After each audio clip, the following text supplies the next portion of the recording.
of the London part of the No Hijab World Protest by women across the world who don't think that it's right to subject little girls to wearing a hijab, or women for that matter. So we've decided to gather here because throughout the United Kingdom and 140 countries, little girls are being told that wearing the hijab and having yourself completely restricted is absolutely the right thing to do, and so they are encouraging little girls to wear the hijab whether they're Muslim or not. And we don't think that any women or girls should be under the threat of either hell and damnation or violence from their fathers, their cousins, their uncles, or their brothers should have to cover their hair. So welcome, this is No Hijab Day. Woo! Hello everyone, I'm going to put this on.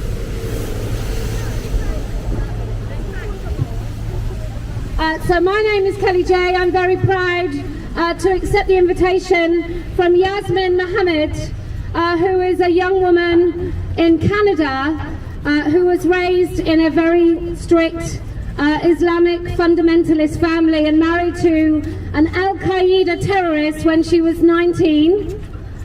And she decided when she had her daughter that there was no way on earth that she was going to raise her in such an oppressive, sexist, misogynist way, which is basically what Islam requires of its followers. So this is No Hijab Day, and this is to combat the World Hijab Day that is in 140 countries now, trying to normalise even non-Muslims covering their hair.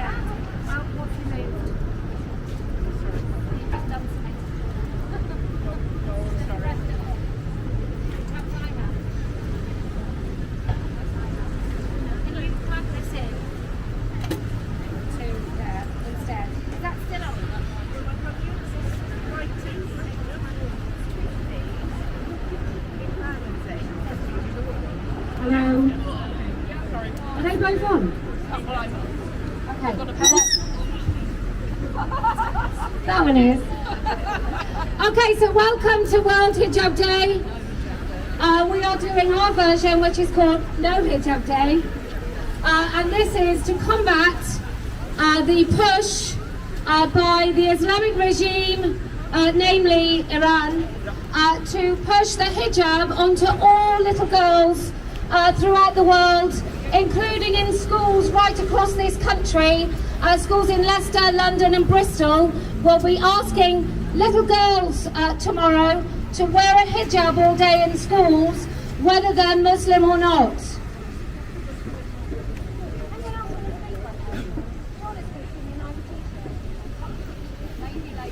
So this is for all of the women from the last 47 years who have lived under the Islamic regime, being forced to cover, and some of them losing their lives for simply showing their hair.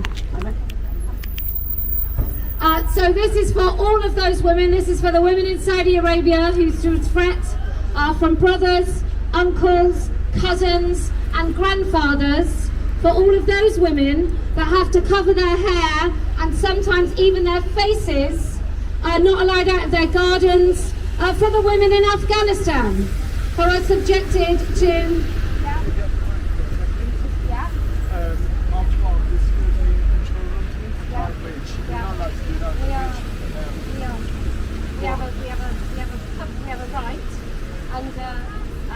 We have a right to public protest. Not on the bridge. The bridge is part of the City of London Corporation. You can do it if you want. You can do it off the bridge, that's no problem. But not on the bridge. I believe we do have a right to public Tower Bridge is not involved in any sort of protests or any sort of commercial or... This is public land. Yeah, this is not. This is owned by the City of London Corporation. They have public access. City of London Corporation. Yeah, and this is a political protest. I understand that, but So we are allowed, like the man that was allowed to do the Islamic call to prayer, And like the men that were allowed to beat their Not on naked the chest. bridge. Yes, he was. Not on the Yes, he bridge. was. So they did. Yeah, in fact, he's done it for 2 years. Nobody's allowed on the bridge. You are more than welcome to do it off the bridge wherever you want, but not on the bridge. Yeah, I'm sorry, I'm going to wait until... It's not discrimination. If you want to call the police, they come and tell me. This is private That's land. fine, we got And I that. don't know. That's no problem. Thank you so much. Excuse me. Are you taking that photo? He's allowed to take your photo. This man claims you're not allowed to take his photo because he works for Tower Bridge.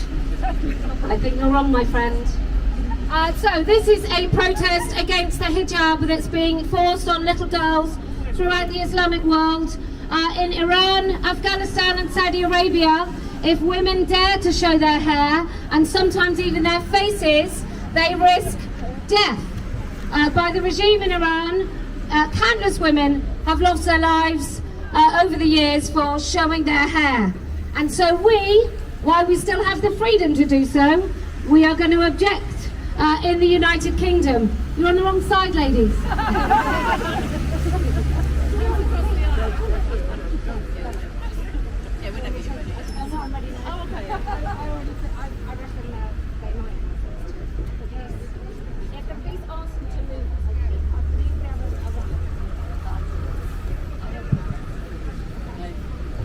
Good afternoon, London, Tower Bridge.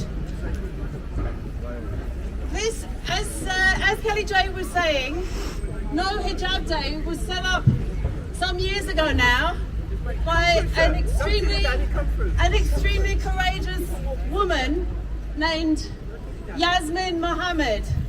But I believe this is the first year. It's been mainly an online demonstration, and I believe this is the first year that it is really taken off worldwide in real life locations such as this.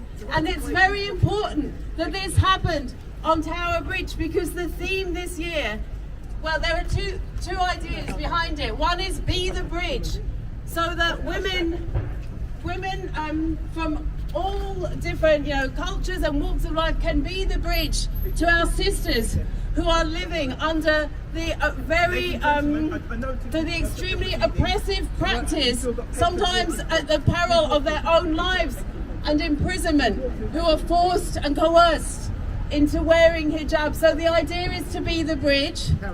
And the other theme for this year is, unsurprisingly, Iran. So this has a very special message this year to go out to all those incredibly courageous women and men in Iran who have been fighting for such a long time now, for decades, for their freedom from this oppressive regime. But I just wanted to say something quickly about why Yasmin set up this No Hijab Day. It was in response to World Hijab Day, which, as Kelly J was saying, is now its specific purpose is to normalise and celebrate this oppressive practice. So perhaps we can look forward next year to World Foot Binding Day or World FGM Day, or well, we already have plenty of days where men can pretend to be women, so we're ahead of the game with that one.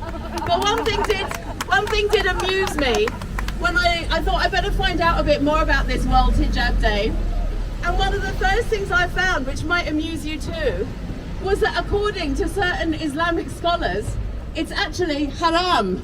World Hijab Day is actually haram because it's what the infidels do, is set up these specific days to promote particular practices. So it really amused me that those behind World Hijab Day are displeasing some of their lords and masters. I want to. We've got a little bit of support there from this chap. We might have to have a No Woolly Hat Day next year as well. Maybe that will keep him off the street. But I do want to talk particularly about, probably a lot of you know about the White Wednesday started in Iraq in 2017. Really incredibly courageous women who would wear the white hijab and then remove it and wave it publicly, you know, in very public places, at risk of imprisonment. And some of those women got prison sentences of 20 years, and many of them had to flee the country. And of course, as we know, so many, I don't even know what the latest figures are in terms of the recent horrendous massacres of its own people by the Islamic Republic regime. So I just want to really send all love and solidarity to those incredibly courageous women in Iran, and to Masih Alinejad, who again is so brave and speaks out with she's got the absolute fire in her belly. I think we all can take so much heart and inspiration from those women.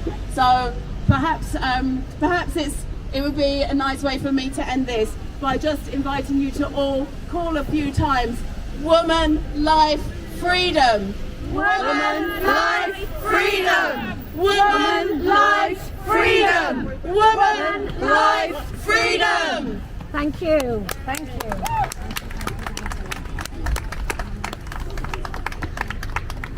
As you can see, some men get very, very cross at the idea that women actually see each other as human before we are divided by their man-constructed religions and rules that force women to cover. And you might not know this, but the reason women have to wear a hijab is because men can't control themselves if they see hair. Which tells you a lot about the sort of men that expect women to wear hijabs, and they will be very, very weak men. That's why they want women to cover. In Afghanistan, women aren't even allowed to use their voices. Men don't want to see them, men don't want to smell them, but they do kind of want something feminine, which is why they dress up little boys as women, so they can sexually abuse them, which is nice. So we are here today to celebrate what Yasmin Mohammed started about a decade ago, which is No Hijab Day, to combat the absolute insanity of World Hijab Day, which seeks to normalise hijab wearing across the West. It's in 140 countries, and what we do know, in countries where women are forced to wear hijabs, that is the tip of the iceberg of the oppression they experience.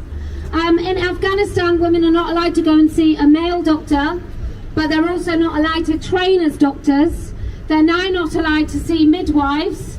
They won't be allowed to see any male medics, male dentists, and they're not allowed to train as females and be dentists or doctors. And you'll note that the other thing we often talk about that's equally unsayable over here is that men cannot be women. And in Afghanistan, that would be something that would save these women, actually, if they could all just pretend to be men. But because we know that's a load of nonsense, that doesn't work in countries where they seem to know better than ever what a woman is, and it'll be the woman they choose to silence, the woman they oppress.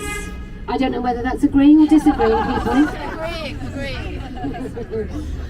So this is No Hijab Day, and this is for, don't block the way, because that man is very excited about the prospect of anyone getting blocked on this pavement, so don't give him any cause for celebration. So we are here for No Hijab Day, and that's because women across the world in countries such as Yemen, Saudi Arabia, Iran, Iraq, coincidentally, Iran and Iraq also marry little girls at the age of 10. So as soon as those little girls have any taste of freedom, they can be married off and subjected to the most obscene, restrictive lives. In Saudi Arabia, many of the women are not even allowed to leave their houses to go in the garden just in case a neighbour sees their face. So we are talking about just the tip of the iceberg, a very visible sign. If you're going to a country where many of the women are covered with a hijab, you know that those women are really subjected to a far lesser life of rights than their male counterparts.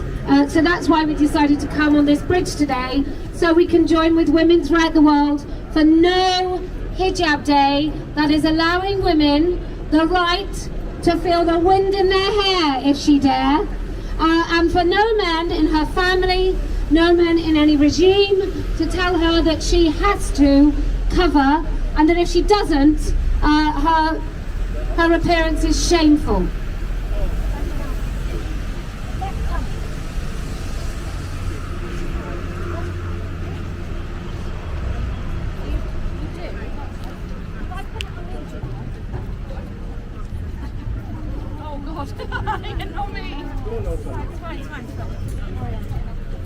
Right, we're standing here within yards of what at the time was the greatest statement of male power and control in the country, the Tower of London. This is what it takes for a man to feel powerful. Build something really big and imprison people in it. The hijab thing is a whole power trip on the part of men.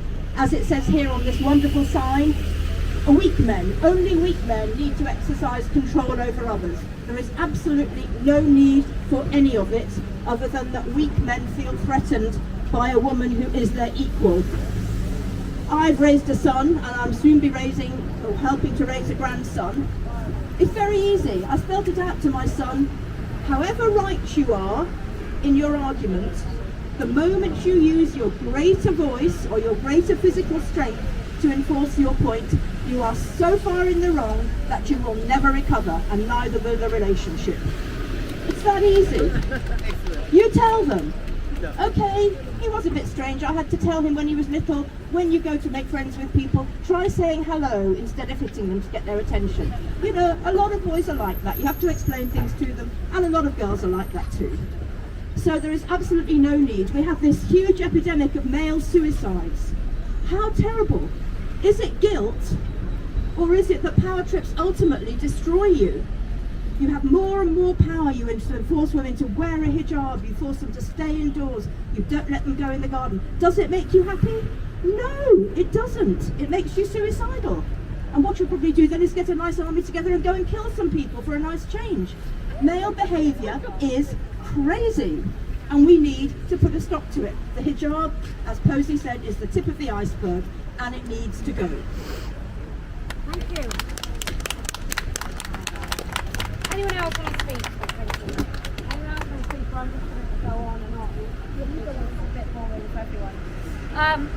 So we are here for No Hijab Day. This is to counter the 140 countries across the world who are trying to normalise the hijab even for non-Muslim girls. And what we know is that in regimes like Iran, women have lost their lives for just removing the hijab. So we would like to make sure that here in the United Kingdom, it doesn't become a normal thing to shame women for not covering their hair.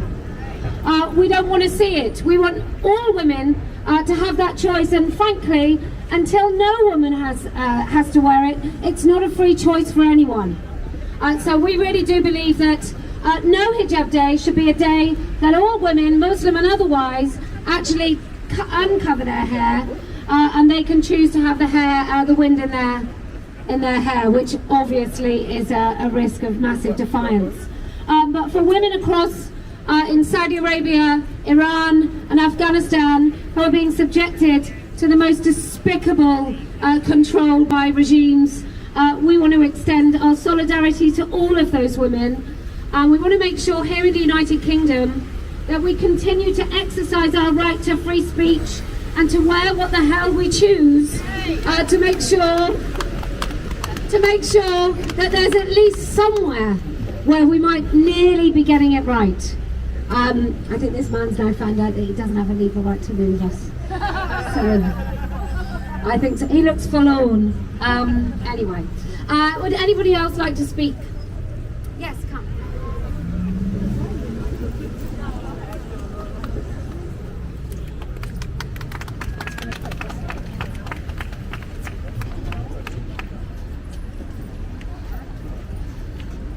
So I wanted to talk about, or start with the late great Christopher Hitchens quote, "Resist while you still can." So I think, probably like lots of you, my story is that I was a progressive lefty. But after a while, the mask began to slip. And I think when I realised that they were trying to convince me that men really could become women, that's when I thought, if they could lie about something as so blatantly mental as gender identity ideology, what else are they lying about? Not just what else are they lying about, who else are they lying about? So we see in the media that people get smeared. People like, we're told to believe that people like J.K. Rowling is a massive bigot. We're told to believe that Graham Linehan is deranged and losing it. We're told to believe that R. Kelly J. Keane is a Nazi fascist. But those smears, you kind of expect when there are effective people that are trying to change the narrative. And I think what did it for me is watching a nurse like Sandy Peggy getting smeared in the press. So she was an ordinary woman doing an ordinary job, and she tried to resist. She said no, and because of that, the media tried to portray her as a racist, fascist, Trump-supporting bigot. And I just looked at that and thought, well, that could be me. That could be any of us here. If our names made it into the papers, how would they smear us? And they smear us because they want to silence us. And you think to yourself, silencing us and smearing us here, we can take that. In Iran, they're being murdered by the thousands. So here, it's our right and it's our duty to stand up and resist while we can. Well, we have the opportunity to say no. I think we should resist and take every opportunity to try to change the narrative. Resist when they say all cultures are equal. All cultures are not equal. Cultures that cover their little girls and deny them an education, they're not equal. Resist when they try to tell you that cousin marriage is okay. No. Cousin marriage, which is, if you prevent cousin marriage, you will prevent congenital disability. And if you prevent that, that's going to be a benefit for society and for those families. So resist when they tell you that men can have penises. No, sorry, no, they can.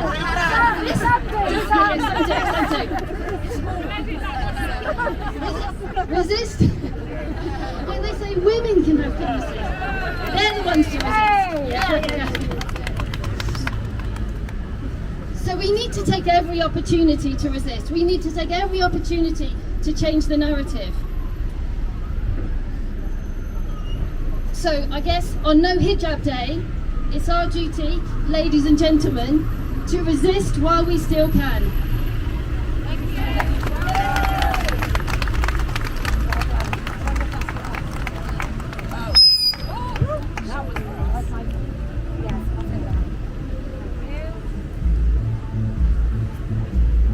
This is No Hijab Day.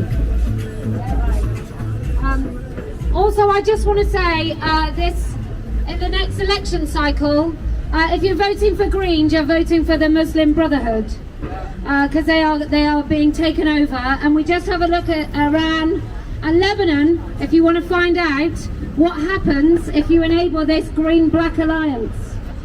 Because I don't know about you, but I don't see what somebody who subjects his wife to wearing a burqa has got in common with a woman who's apparently a free and easy plumber, although apparently her husband does work for AstraZeneca.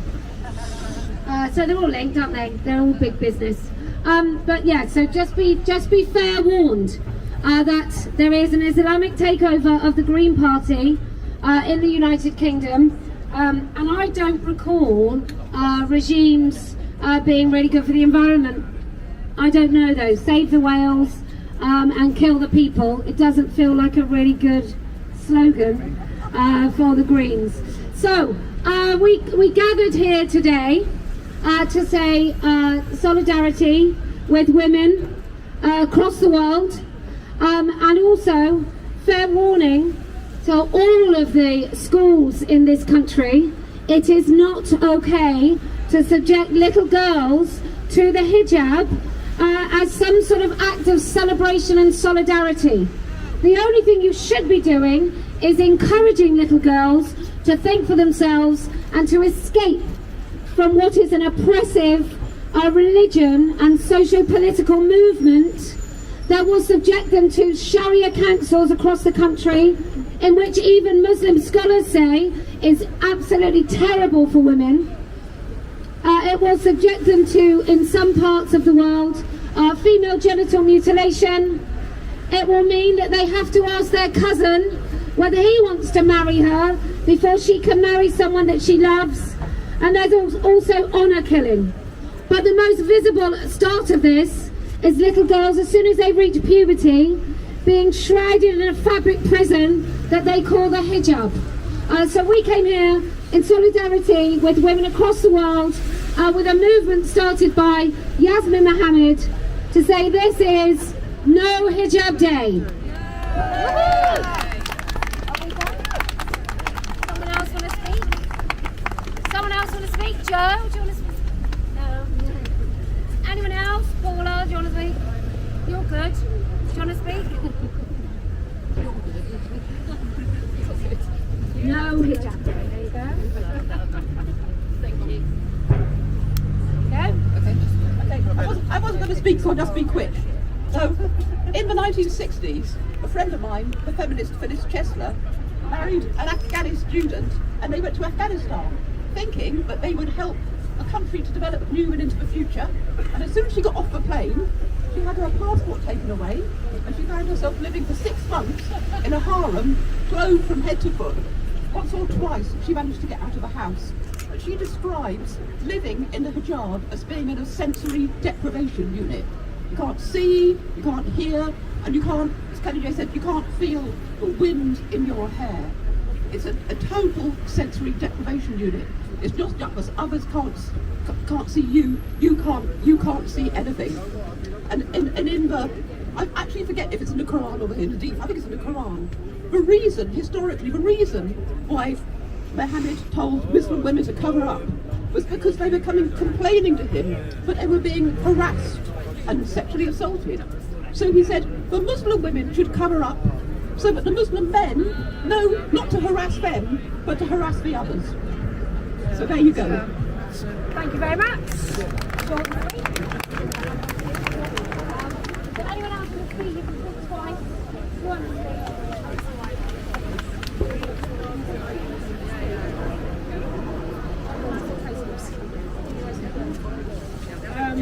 So I just wanted to say it's crazy how postmodern reality's gotten where we've like redefined words. The fact that we can look at hijabs and go, that's feminist, is the most absurdly mind-boggling thing known to mankind.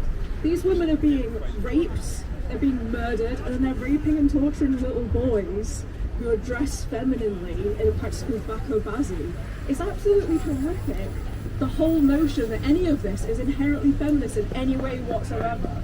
And it just seems like a joke that we have to, at least people in my generation are like, oh yeah, just let people do what they want. But the thing is, we can't, that's not how reality works. Some things are inherently harmful. Like telling women they need to cover up their hair, and like telling women they can't even go to a doctor. That in itself is horrific. And yeah, I think that's all I really want to say. Yeah. Thank you very much.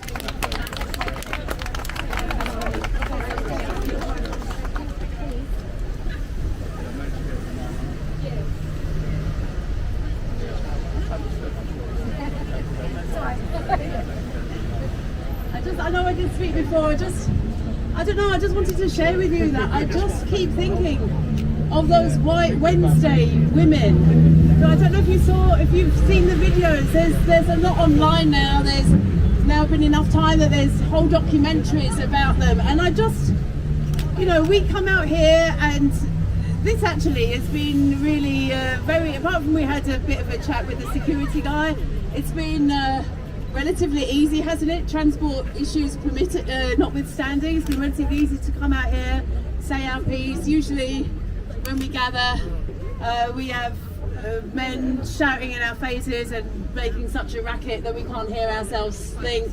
We know some women here have been arrested for, I don't know, tweets and stickers and what have you.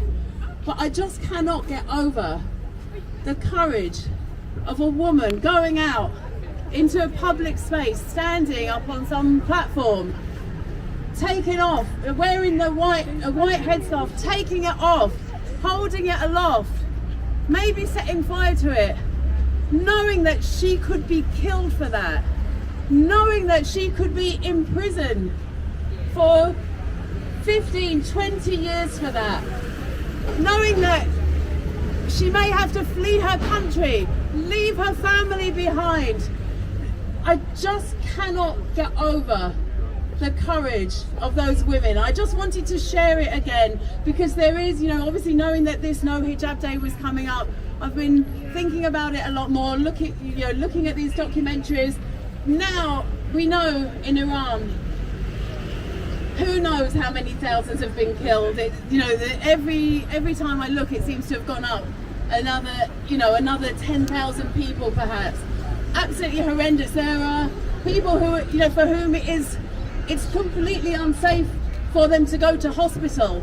So probably like me, you've seen the images of the horrendous wounds that they're just having to live with at home because it's too dangerous for them to go to hospital. That sort of courage, I just find actually really stretches my power of comprehension. So perhaps once again, at the risk of repeating myself, can we have another chant? Woman, life, freedom. Woman, life, freedom. Woman, life, freedom. And perhaps I can add, and I know I'll be accused of whataboutery, but I really don't care because this is Let Women Speak and it's what I want to say.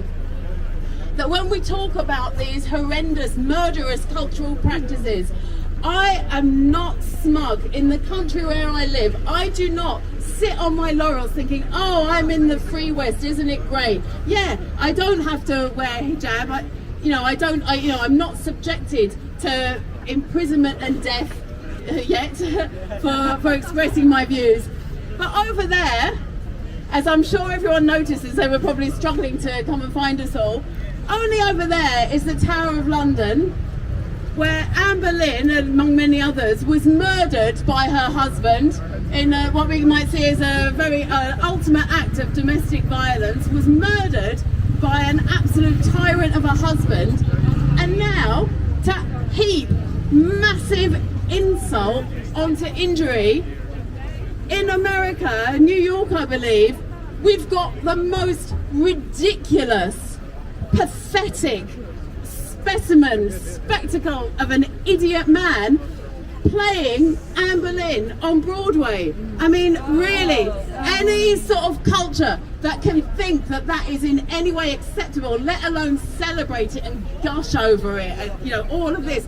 Just as the woman before was saying, these things, we live in such an age of cognitive dissonance where we're literally being told truth are lies and lies are truth every day. I'm not going to be smug while that is part of the culture that I hesitate to say that I belong to. And also, whilst of course we object to these fabric prisons that women are in, only last week a friend of mine, I won't go into detail because obviously it's personal information, but she showed me the horrendous scars of a botched cosmetic procedure that had been done to her. It wasn't actually in this country, but it was in another Northern European country.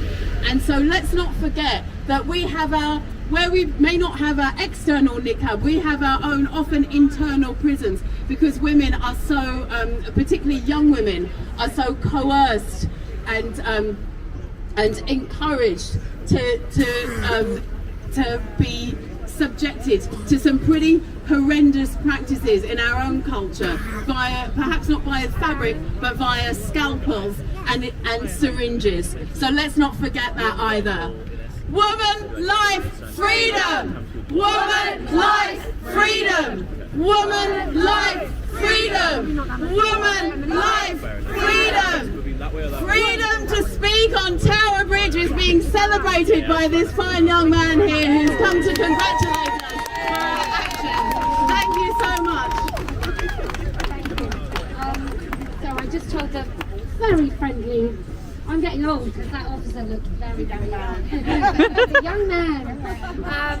But we're going to wrap up in about 10 minutes, no more than 10 minutes, and then we're fine. He said there have been complaints about blocking pavements, and I think Jules can tell us all that this chap has been very excitable about making sure the pavement was not blocked. He's been blocking it. He has. But he's been blocking it very nimbly, Jan, very nimbly. Okay, so we gathered here today so we could give our support to a movement started by Yasmin Mohammed in Canada. Yasmin Mohammed, when she left the Muslim religion, her mother told her she would kill her. She threatened her with death. And Yasmin is very concerned that there is a global push to normalise all women wearing the hijab. And so she started No Hijab Day to counteract the World Hijab Day that is in even some schools in London, Leicester, Bristol and other parts of the United Kingdom, where little girls are going to be encouraged to wear this fabric prison known as the hijab. So that's why we decided to come and speak here today. And we chose this beautiful bridge because there have been some bare-chested men thumping themselves a lot in a ritualistic fashion, and they were allowed to come across this bridge. So we thought, what's good for the indoctrinated goose is fine for the free gander, right? I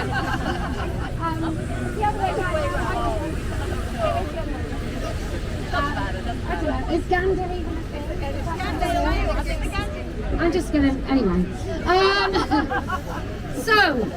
Whilst we still have some freedoms to speak, we acknowledge that women across the Middle East, in places like Iraq, where you can marry a little girl at 9 years old, you can be 60 if you want, and you can still marry a little girl, which we know happened maybe in the 600s, 700s, started a fashion of marrying 6-year-olds that seems to have carried on through the Islamic regime.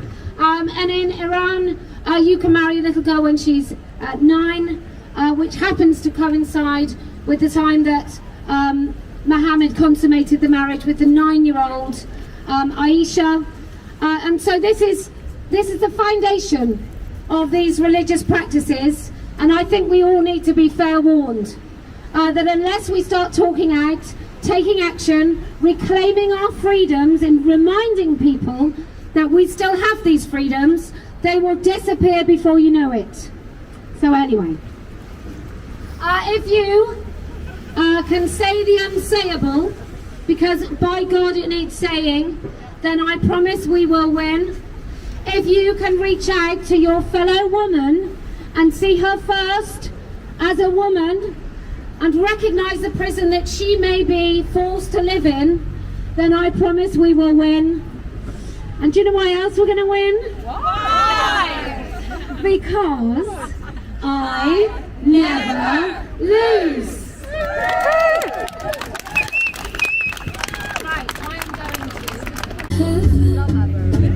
to... They said it's fun.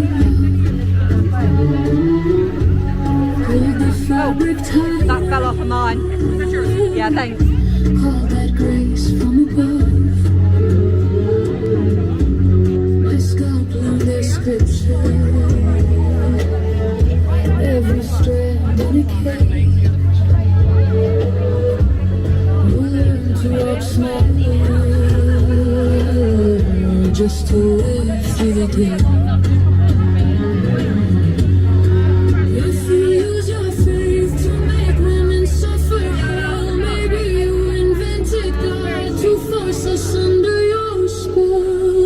My crown, not your chain, not your remind, not your shame. You built a prison, called it prayer, but I was born for freedom in my head.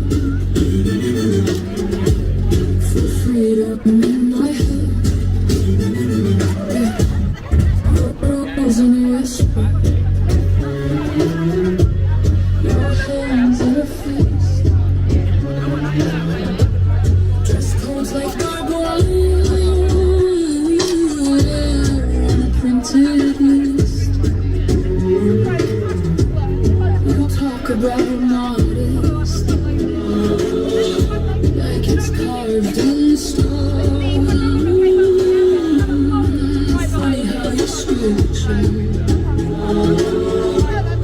your heart is still. If you use your faith to make women suffer hell, maybe you invented God to force us under your spell. This is my crown, not your chain, not your ruler, not your shame. You built a prison, called it prayer, but I was born. I've got mine.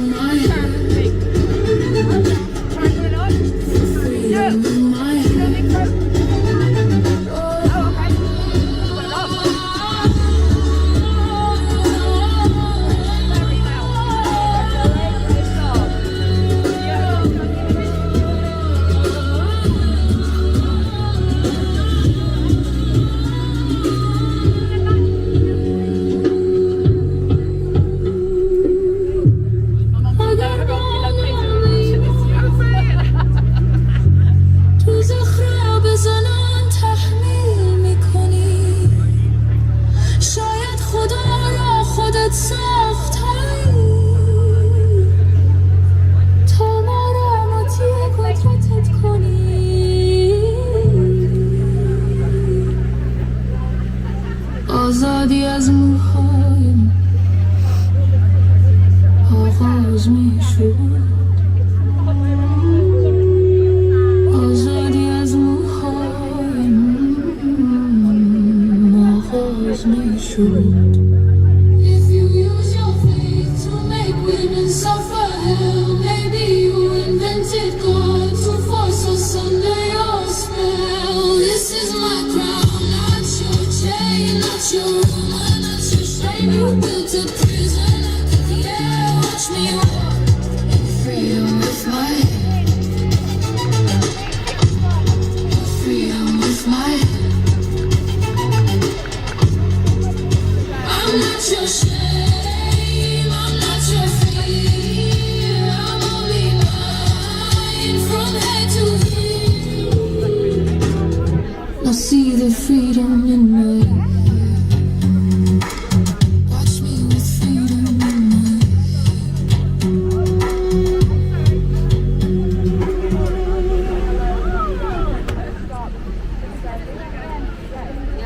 Bring it back.